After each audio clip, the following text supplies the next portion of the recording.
Hello বন্ধুরা, সামনে কিন্তু 21শে ফেব্রুয়ারি। আপনারা চাইলে কিন্তু 21শে ফেব্রুয়ারি পোস্টার, ব্যানার ইত্যাদি কিছু তৈরি করতে পারেন।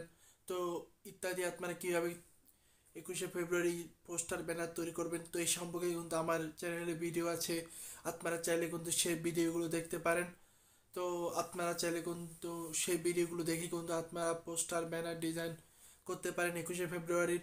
তো আজকের ভিডিওতে আমি আপনাদের যে জিনিসটা দেখাবো সেটা হচ্ছে 21শে ফেব্রুয়ারির উপলক্ষে আমি একটা লোগো তৈরি করেছি। তো এরকম লোগো আপনারা কীভাবে তৈরি করবেন, তো সেই জিনিসটা কিন্তু আজকে দেখিয়ে দেব।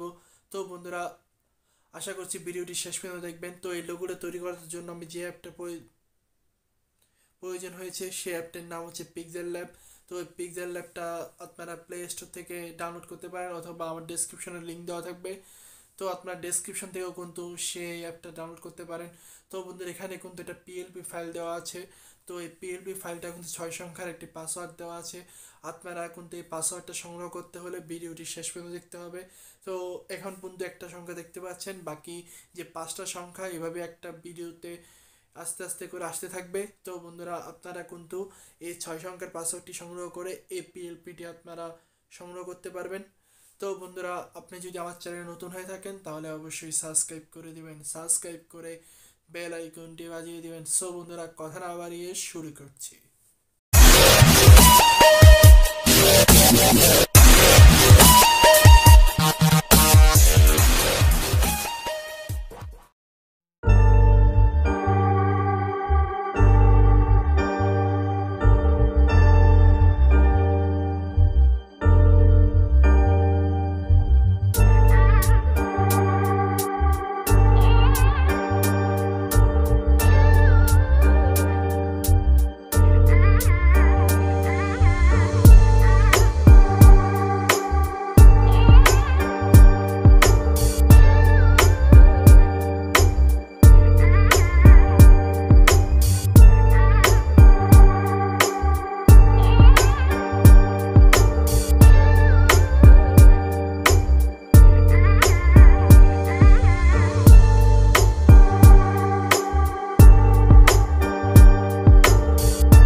দেখলেন যে কিভাবে আমরা একটা 21শে ফেব্রুয়ারির লোগো তৈরি করলাম। তো আপনারা কিন্তু এই লোগোটা কিন্তু যে কোনো জায়গায় আপনারা পোস্টারে বা ব্যানারে যে কোনো জায়গায় কিন্তু আপনারা ব্যবহার করতে পারবেন। তো বন্ধুরা আজকের ভিডিও এই পর্যন্ত। ভিডিওটি কেমন লাগলো অবশ্যই জানাবেন। যারা শেষ পর্যন্ত ভিডিওটা দেখেছেন তারা কিন্তু অবশ্যই পিএলপি ফাইলের পাসওয়ার্ডটা পেয়ে গেছেন। তো আপনারা কিন্তু সেটা ব্যবহার করে কিন্তু আপনারা যে কোনো জায়গায় কিন্তু এটা ব্যবহার করতে পারবেন। তো বন্ধুরা আজকের ভিডিও এই পর্যন্তই। সবাই ভালো থাকবেন, দেখা হবে নতুন কোনো ভিডিওতে। আল্লাহ হাফেজ।